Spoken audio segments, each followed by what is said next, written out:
Hey guys, Mango here. Today I want to talk about the Vaxee XE Wireless.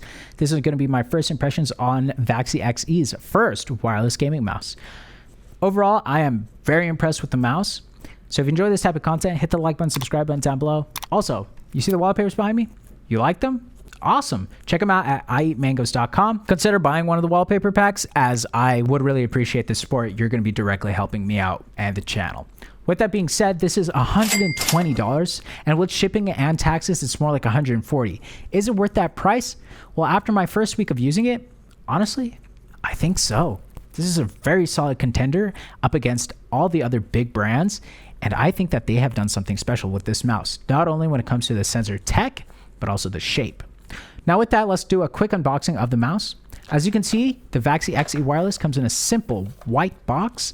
It's extremely generic looking, honestly, with some clean branding for Vaxee. When you open up the box, you have the mouse itself, also a paracorded black USB-C cable, and the USB-A dongle. And that's basically it. There's also a QR code, but that's something for your convenience. Now, the specs of this mouse are pretty solid. It has a PA 3395 sensor.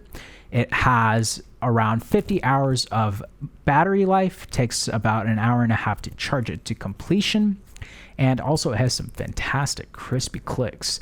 We'll get to that later on. And overall, a very nice mouse. It's not lightweight at all. It's 76 grams, but honestly, 76 grams is my personal sweet spot, and I think that it feels great in hand. So with that being said, let's now go over to the desk cam and talk about my first impressions of this mouse. In front of me is the Vaxee XE Wireless. Frankly speaking, this shape seems extremely goated, and for my grip style, I feel like this mouse is a contender to be one of my favorite of 2023. Now, with that being said, let's talk about this mouse some more. Like I said earlier, I really like the 76 gram weight this mouse has. My personal preference is between the 60 to 70 gram range. So when it comes to the weight, I like it in game. It's not too heavy nor too light. So that's nice. The color of this mouse is this nice, bright, beautiful orange. And frankly speaking, I really like it. It's aesthetically very pleasing. The one thing that I was not a huge fan of is the undersides of the buttons. I can see a little bit of the white plastic come through.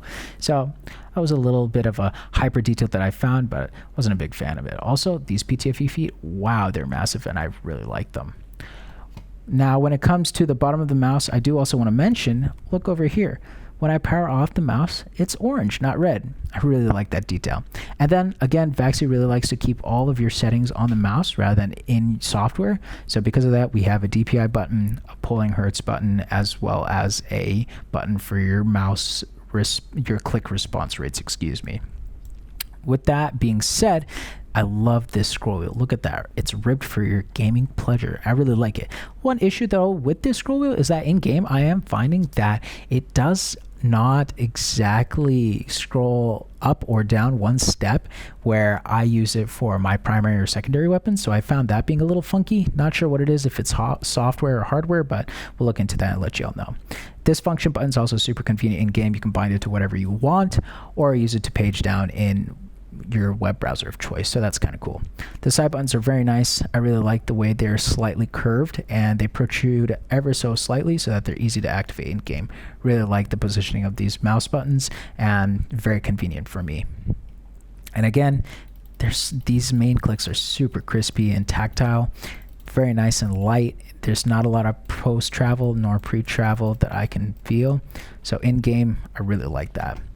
The coating on this mouse is nice. It is matte, of course, as you can see, but it does have a feeling of slight glossiness. It's a very interesting grippy-ish texture that's just really nice in game.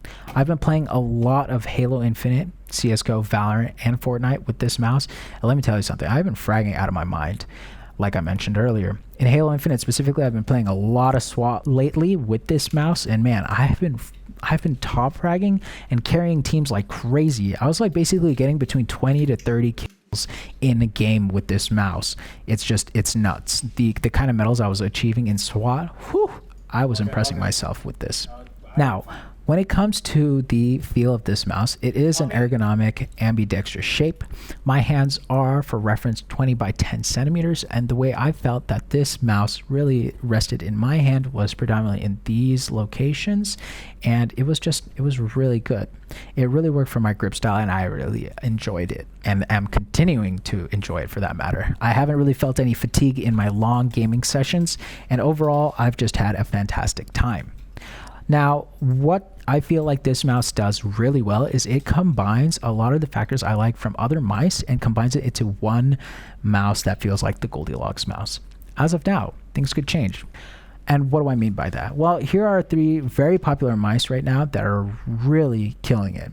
There's the Lamzu Atlantis, there's Logitech's G Pro Wireless, and then there is Razer Viper's V2 Pro. These are all fantastic in their own rights. And let's talk about how they compare to the Vaxee XE. Firstly, the Lamzu Atlantis. What makes the Lamzu Atlantis fantastic is this extremely aggressive and pronounced hump. I really like it, but in game I have found that it does fatigue my hands as it is slightly too big and a little awkward for my palms. The Vaxee XE takes the element of having a prominent hump like the Lamzu Atlantis, shrinks it down, but makes it prominent enough to where I am able to comfortably engage my hand in the mouse. So I really like that about the XE Wireless. Now, the Logitech G Pro. This mouse is the potato shape of the mouse world, but it is loved by everyone. What I feel like this has, though, that detracts from it is it's slightly too tall. I feel like my hands, specifically in the knuckle area, engage with the mouse, causing it not to have the mouse grip style that I would prefer. And it's got outdated clicks and buttons and everything. Yikes. But what the XE does well is it does take elements of that height, but not as extreme as the G Pro Wireless. As you can see here, it's still lower than the G Pro, but it's relatively higher than other mice. I really like that about this shape.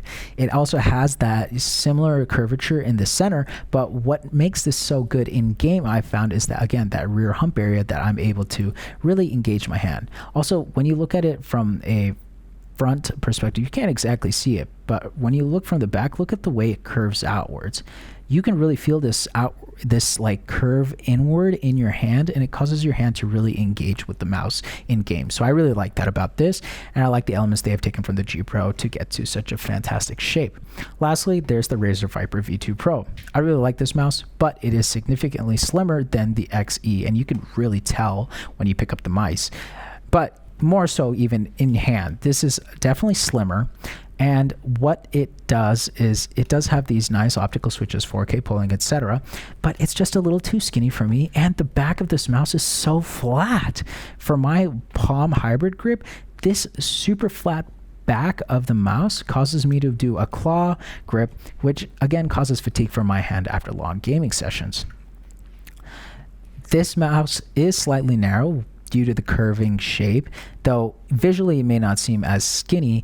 In hand, it does feel a little slim, which I like, but it takes those elements of engaging your hand from the Viper and just perfects it for someone like me who has a more mixed palm-claw hybrid grip shape. So with that being said, I'm really enjoying the shape of this mouse, and it is just really working for my grip style. The quality of the build, everything about it is just very nice, and though the price might feel a little high, I think that the way they've done the wireless connectivity on this mouse is fantastic. Sure, my Viper V2 Pro does have 4K polling, and I do use the 4K polling dongle. In game, it does feel slightly smoother, but in reality, I have felt that though this may not have 4K polling smoothness, it has a different level of just, I don't know how to describe it. Responsiveness, I feel like, might be the best word. In comparison to other 1000 polling Hz 3395 sensors, the way they've done the implementation and taken their time to really get this to feel like a wired mice really shows in game. I am so far very impressed with the way this has performed in game. And look at that orange, man. I'm a mango gamer, and man, do I love that orange. So with that, let's go to the main camera. One thing I wanted to mention before we go to the main cam is that I have been using the Vaxee XE Wireless on Vaxee's PB Mousepad. This mousepad is a fantastic speed control pad that really does feel like you are gliding. It is a very nice surface indeed. Now, what makes this very nice is the different colors the PB mousepad comes in. I specifically got the Funspark edition, which is just so beautiful. Just look at that. The base of this is a nice rubbery material that really grips on my desk, as that is another mousepad surface. And this surface is basically the same as Zowie's GSR SE Rouge edition. What makes this better though is that it is slightly bigger and it comes in a variety of different beautiful colors like this Funspark edition that I have in front of me. So that's been my first impressions of the Vaxee XE Wireless. Frankly speaking, this is a really nice shape, and overall I'm having a fantastic time using this mouse. I'll update y'all in a couple months with a long-term review of the XE Wireless, but for now, this is Mango, and I think that this mouse is very spicy. Hit the like button, subscribe button down below. Remember, check out these wallpapers on i8mangos.com, and I'll see you guys in the next video.